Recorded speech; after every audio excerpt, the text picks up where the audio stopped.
Waste. कोई कहेगा चलो हम सिनेमा में जाएंगे, तो बोलते 3 घंटा बिगाड़ने की बात है। सिनेमा में जाने में 3 आवर्स वेस्ट होता है।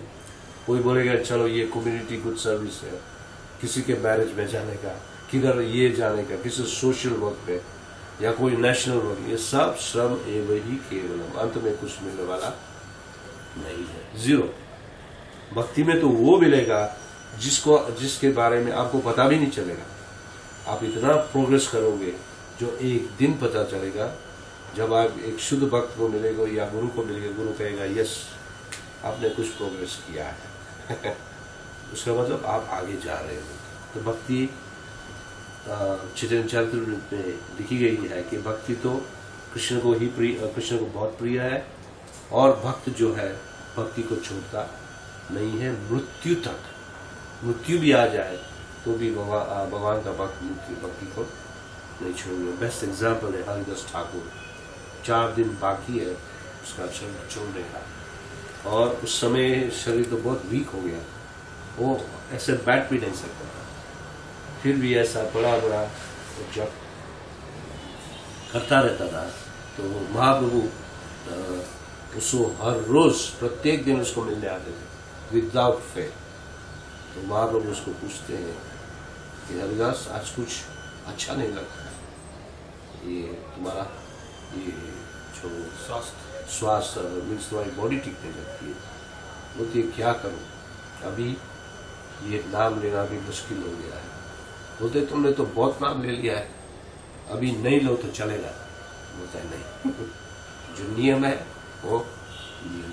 और जब बात हो रही है तो महाप्रभु के आदेश से उसको हर रोज प्रसाद भी पहुंचाया जाता था जगन्नाथ मंदिर से। तो प्रसाद रखा, तो प्रसाद देखने के बाद बोलता है आज तो प्रसाद लेना भी मन नहीं है, और प्रसाद कैसे मैं उसका अपमान करूं। तो खड़ा होके स्मेल कर लेता है, थोड़ा मुंह में डाल देता है, फिर सो जाता है। उसके बाद 4 दिन के बाद वो शरीर छोड़ता है, मगर 4 दिन पहले वो अपनी इच्छा प्रकट करता है कि जिसे इस समय आए हो उस दिन भी आप आ जाओ, और महाप्रभु आते हैं। तो हरिदास से हम सीख सकते हैं कि भक्ति लास्ट मोमेंट तक नहीं छोड़नी चाहिए। यही ये श्लोक समझाता है। हमेशा हमारे को आकर्षित होना चाहिए किसकी तरफ, कृष्ण की तरफ। और ये भागवतम और भागवत गीता ही उपाय है जो जितना आप सुनोगे। और ये भागवत गीता और भागवतम इतना सिंप्लीफाई कर दिया है प्रभुपाद जी ने कि प्रभुपाद जी के लेक्चर्स आपको इतने ज़्यादा मिलेंगे जो आप तो क्या बोलते टेक्नोलॉजी इतनी आगे है, आप इंटरनेट से ले सकते हो, फ्लैश में डाल सकते हो, या आजकल वो आईपॉड होता है उसमें डाल सकते हो, कान में डाल के सुनते रहो, हर रोज आप सुनते रहो सुनते रहो। कृष्ण कथा इतनी सिंप्लीफाई कर दी है कि आप तुरंत कृष्ण को की तरफ खींचे जाओगे, और कृष्ण तुम्हारा ही रहेगा, उसमें कोई संशय है नहीं। क्योंकि हमारे पास अच्छा माध्यम है, हमारे पास इतने स्ट्रॉन्ग आचार्य है। आचार्य का मतलब है जो हमारा जो फाउंडर है इतना स्ट्रॉन्ग है, जिसका फाउंडर स्ट्रॉन्ग होता है वो सोसाइटी कभी डाउन नहीं जाती है। जैसे जिस राज्य में एक मंत्री स्ट्रॉन्ग हो जाता है वो राजा कभी भी गिरता नहीं है, वो राजा हमेशा स्ट्रॉन्ग रहता है। इसी तरह हमारी भक्ति हमेशा स्ट्रॉन्ग रहेगी अगर हम प्रभुपाद जी के कहने पे चलेंगे, उसको सुनते रहेंगे। और डायरेक्ट उसको सुनना चाहिए, डायरेक्ट मीन्स इनडायरेक्ट नहीं, डायरेक्ट सुनना चाहिए। और एक बार नहीं बार बार सुनना चाहिए, क्योंकि वो भले भी शॉर्ट लेक्चर्स देते हैं, प्रभुपाद जी के लेक्चर लंबे नहीं होते हैं, 30 to 40 मिनट्स या कभी कभी 15 मिनट्स 20 मिनट्स। और उसमें इतना मटेरियल होता है कि या सब्सटेंस होता है कि बार बार सुनने से हमारे माइंड में फिट होता है। तो ये श्लोक समझाती है, नोपाद्य रति यदि रति श्रम एव ही। विश्वक्षेणा का मतलब है भगवान जो है उसकी कथा, विश्वक्षेणा कथा, उसकी कथा सुनने में समय देना चाहिए, जिससे हमारे जीवन की कुछ वैल्यू होगी। अगर नहीं सुनेंगे तो क्या होगा, अंत में 0 मिलेगा। और जब 0 मिलता है तो स्टूडेंट को क्या करते हैं, रिपीट करता पता है। रिपीट का मतलब दूसरी बार जन्म लो, और अगर वापस वेस्ट करोगे और जन्म लो और जन्म लो। तो ये भागीरथ का श्लोक हमने पढ़ा अभी, अश्रद्धा पुरुषो क्या है, अप्राप्यम निवर्तन्ते मृत्यु संसार वर्तमान, इस जगत में बार बार आना पड़ेगा। हरे कृष्ण। हरे कृष्ण। कोई प्रश्न है?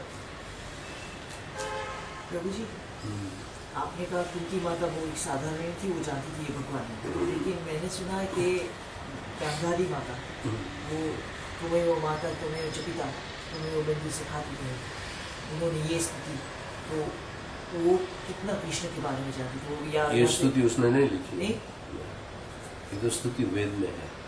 तमेव माता पिता हो, वो एक्चुअली कृष्ण की कथा, कृष्ण का ही श्लोक है, ये किसी और के लिए नहीं है। नहीं, उन्होंने कृष्ण के लिए लिखी थी। हाँ, हो सकता है, वो वेद में लिखा है ये। तो माता पिता सब कुछ कृष्ण ही है। तो गांधारी भी जानती है, गांधारी भी कोई साधारण स्त्री नहीं है, गांधारी भी ऑर्डिनरी नहीं है, क्योंकि भगवान जब आते हैं उसके साथ जितने भी हो, भले उसके फ्रेंड है या दुश्मन हो, सब कृष्ण के ही लोग होते हैं। तो पूरा ड्रामा करके वो लोग चले जाते हैं। जिससे एक लेक्चर में प्रभुपाद जी को पूछा, एक ड्यूडी ने पूछा, जब फर्स्ट चैप्टर पढ़ते हो तो दुर्योधन का नाम आता है, फिर ये दुश्मनों का नाम आता है, हमारे हिसाब से वो लोग दुश्मन है सब। तो प्रभुपाद जी को पूछते ये सब नाम लिखने की क्या जरूरत है? प्रभुपाद जी बोलते हैं जरूरत है, क्योंकि जब आप दुर्योधन का भी स्मरण करो भाई, तो भी कृष्ण का ही स्मरण होगा, भले नेगेटिव है मगर वो भी कृष्ण के साथ जुड़ा हुआ है।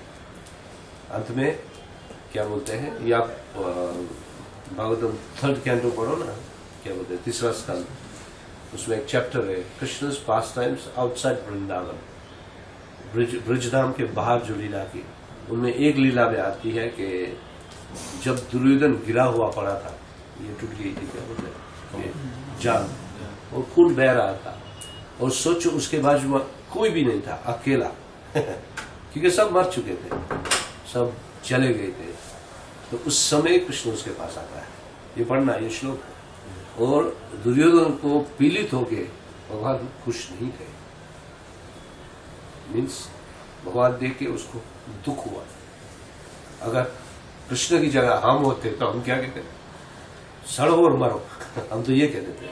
तो भगवान भगवान है, कुछ भी है, वो प्रपूर्ण प्रभा जी बोलते हैं Duryodhan is also a part and parcel of Krishna, so he is lot of compassion for him. फिर भगवान ज्यादा नहीं बोलते, भगवान यही कहते हैं बुरा संग से ये तुम्हारी ये दशा हुई, अच्छा संग किया होता तो ये दशा नहीं होती। उसमें एक पॉइंट समझने जैसा है कि अगर हम कुछ सत्संग होता है और कुसंग होता है, अगर सत्संग करेंगे तो हम सब की तरफ रहेंगे, और कुसंग करेंगे तो अंधेरे की तरफ जाएंगे। सत्संग से कृष्ण मिलेगा, कुसंग से नरक मिलेगा। एसोसिएशन बहुत इंपॉर्टेंट होता है। तो ये जो आप बोल रहे हो गांधारी तो जानती थी कि ये साक्षात गांधारी क्या धृतराष्ट्र भी जानता था, 100% जानता था कि भगवान है, और पुत्र मोह इतना ज्यादा था कि भगवान भी सामने आए, उसके सामने पुत्र मोह की वैल्यू ज्यादा थी, उसमें वो ही वेस्टेड हिज लाइफ। अंत में अगर विदुर नहीं आता तो वो भी नहीं छूट सकता। विदुर आता है बचाने के लिए, विदुर बचाते हैं उसको, नहीं तो वो नहीं छूटा। और महाभारत में ये भी लिखा है कि ये कौरव भी नरक में ही गए थे, और धर्मराज युधिष्ठिर उन लोगों को बचाता है, तो छोड़ देता है सबको। क्योंकि जिसने कृष्ण को देखा है वो तो वैसे भी भगवान के धाम में जाएगा, उसके साथ दुश्मनी करो या मित्रता करो। रूप गोस्वामी का श्लोक है ना, अनुकूलेन कृष्णनु प्रतिकूलेन वर्जनम। तो जो कृष्ण की भक्ति में अनुकूल है वो करना चाहिए, और प्रतिकूल को छोड़ देना चाहिए। प्रतिकूल गुजराती में बोल रहे प्रतिकूल सुखे जे वस्तु काम ना આવે આપણે શું કે प्रतिकूल જ કહેવાય ગુજરાતી। अनुकूल એટલે जो यूजफुल, प्रतिकूल मीन्स जो काम नहीं आए। तो जैसे कंस का स्मरण तो प्रतिकूल था, हमेशा कृष्ण के बारे में सोचता था, मगर दुश्मनी से, कब कृष्ण आए उसको मैं मार दूं, और डरता भी था कृष्ण से। यहाँ तक कि एंड में जब कृष्ण को देखता है, जब कृष्ण सामने आता है, उसको पता चला ये मेरी मृत्यु है, उसको पता है। और एक रात पहले क्या हुआ था, जब मिरर में देख रहा है, अशुभ लक्षण देख रहा है, उसका मस्तक नहीं था, ये जब आप मिरर में देखो, जब आपका फेस ना दिखाई दे, सोचो आप नेक्स्ट डे मरने वाले हो या उसी रात में मरने वाले हो। ये शास्त्र में कहता है। और सपने में देखा है कि गद्दे पे उल्टा बैठा है, गद्दा जो उल्टा बैठा है और लोग उसके पे थूक रहे हैं, मार रहे हैं। तो कंस को पता चल गया कुछ भी हो कल मेरा मृत्यु है। तो मृत्यु रोकने के लिए क्या क्या उपाय कर रहे हैं। वो हाथी को रखा गया, बोलते हैं कूले विद्युत हाथी को, चनूर मुस्तिका को रखा। और भगवान तो एक एक ऑब्स्टेकल को निकाल के उसके पास ही पहुंच गया। और कंस को कैसे नीचे लिया, सीधा बाल पकड़ के नीचे घिसा के, जो उसका जो डायस था क्या बोलते आसन, उसको नीचे गिराया। उसको मारने की जरूरत नहीं थी, मारा इसलिए क्योंकि देवकी और वासुदेव सामने बैठे हैं। उन लोग को भय था कि क्या होगा। उन लोग को खुश करने के लिए भगवान फिर से उसे मारते हैं। क्या बोलते हैं, ये इतना ह्यूज व्यक्ति, क्या बोलते हैं कंस, उसको एक फिश से मारते हैं, वो भी हंसते हंसते। ये अब कृष्ण कथा जो सुनना चाहिए। तो ये है कृष्ण। तो धृतराष्ट्र भी जानता था, गांधारी भी जानती थी, दुर्योधन जानता था, मगर उसकी कंपनी खराब थी इसलिए उसका डबल माइंड था। जब खराब कंपनी होती है तो भगवान में मानते भी है और फिर भूल भी जाते हैं, और जब अच्छी कंपनी है तो भगवान को हम स्थापित रखते हैं मन में। मैंने सुना है कि दुर्योधन ने एक बार कृष्ण को कहा कि मैं जानता हूँ आप जो कह रहे वो ठीक है, हाँ। लेकिन मैं कर नहीं पाता हूँ। हाँ, क्यों नहीं कर नहीं पाता है, क्योंकि उसका कंपनी खराब है। उस अच्छा भी सोच लेता था तो ये कर्ण और क्या बोलते हैं दुशासन और दूसरा शकुनी, उसमें वश तो शकुनी था। जब वो सीधा भी सोचता है तो शकुनी उसको उल्टा ही सोचाएगा। और कंस भी इतना खराब नहीं था, कंस भी इतना खराब नहीं था जितना हम देख रहे हैं, मगर उसकी कंपनी असुर की थी। तो जब वो अच्छा भी सोचने लगे तो असुर लोग उसकी गति खराब करते, प्रभावित करते। इसलिए कंपनी बहुत इम्पोर्टेंट है। लेकिन मैंने ये भी सुना है, किसी और को कुछ पूछना कि जब वो जा रहा था जेल की तरफ, और कंस, और उन्होंने सोचा कि शायद ये बच्चे को क्यों मारूंगे ऐसे कुछ। हाँ, तो फिर नारद मुनि कहे कि तुम्हें क्या मालूम ये पहला 8वां क्या है, क्योंकि वो कृष्ण की लीला दिखानी थी। तो नारद मुनि कहा कि ये पहला है 8वां है, किसी और कहाँ से गिन रहे हो तुम, हाँ, तो खत्म ही कर दो। हाँ, बात सच है, झूठ नहीं है, सच सत्य बात। नारद मुनि एक्सलरेट कर देते हैं, तो फटाफट करोगे काम। जल्दी खत्म कर दो, जल्दी तुम्हारी स्टोरी, हम तुम्हारी लीला देखना चाहते हैं। क्योंकि नारद मुनि भी कृष्ण लीला के लिए प्यासा है। उसको लीला किसको अच्छी नहीं लगती। आज आप पूरी कृष्ण लीला सुनो तो इतनी अच्छी है, सुंदर है।